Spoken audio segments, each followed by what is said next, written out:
Hey guys, hope you're having an awesome week. So part of my job as a health and fitness coach is to really get to the bottom of all of these nutrition and exercise myths that are out there. I feel like every time almost we turn the news on or open Facebook or Pinterest, there's, this new crazy fad diet to try or this new awesome 5-minute exercise program, and in 5 minutes you're going to have a six-pack. So I really like to get to the bottom and help all of you guys really understand what's true and what's not true. So someone approached me with this question over the weekend, and I think it's a really good one that a lot of people are confused about. So here goes. When it comes to losing weight, is gluten-free really the way to go? Before we get started, though, we got to cut to the chase. What exactly is gluten? Is gluten a food that makes it impossible to lose weight? Is gluten the devil? The answer is no and no. Gluten is actually a protein. It's found in wheat. Here's the difference and when gluten becomes a problem, though. People with celiac disease or a gluten intolerance simply can't digest this protein. Even a small amount of gluten, I'm talking 50 milligrams, the amount of gluten that is in one little crouton, can be enough gluten to cause some damage and serious pain to those who really can't digest it. I find that all too often, though, women come to me either having have tried a gluten-free diet or wanting to go gluten-free to lose weight. We hear it in the media all the time that all of these celebrities have great success losing weight going gluten-free. Is that really the case, though? Unless you've been diagnosed with celiac disease or as gluten intolerant, there is no reason to cut gluten out of your diet. Numerous studies have found no significant difference between gluten-free foods and their similar counterparts that contain gluten when it comes to losing weight. So again, let me rephrase that a little bit. Numerous studies have put together Group A right here.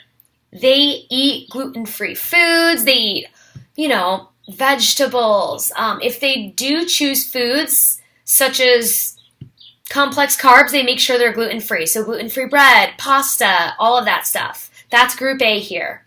Group B here eats a normal diet. I'm talking whole wheat bread, they eat gluten, they eat vegetables, they eat protein. So similar, but this guy's gluten-free, this guy's normal. Numerous studies have found that when it comes to losing weight, Group A here that's gluten-free does not lose any more weight than Group B here. In fact, results of numerous studies found that there's really two main differences between our gluten-free group here and our gluten-eating group. First, our poor gluten-free subjects here have to spend more money on groceries every week because it comes as no surprise that gluten-free foods tend to be more expensive. Second, our Group A participants here, people who ate gluten-free but didn't really need to be, they have a higher chance of and higher risk of developing heart disease later on in life. If you want to check out these studies, I'm happy to share them with you guys. I'll be sure to drop them in the comments of the video. So aside from the weight loss myth that we totally debunked, if you don't suffer a gluten intolerance or celiac disease, are there other reasons that you shouldn't go gluten-free? Yes. You see, oftentimes gluten-free products add fats and other not so healthy ingredients to make up for the lack of gluten. I've actually seen women come to me who have gained weight by going gluten-free. It really comes down to the quality of food you eat when you want to lose weight. As long as you're eating lean protein, lots of vegetables, and just a little bit of smart carbs, it doesn't matter whether they contain gluten over here or they don't. You're going to lose weight. Going gluten-free can also set you up for some serious nutritional deficiencies.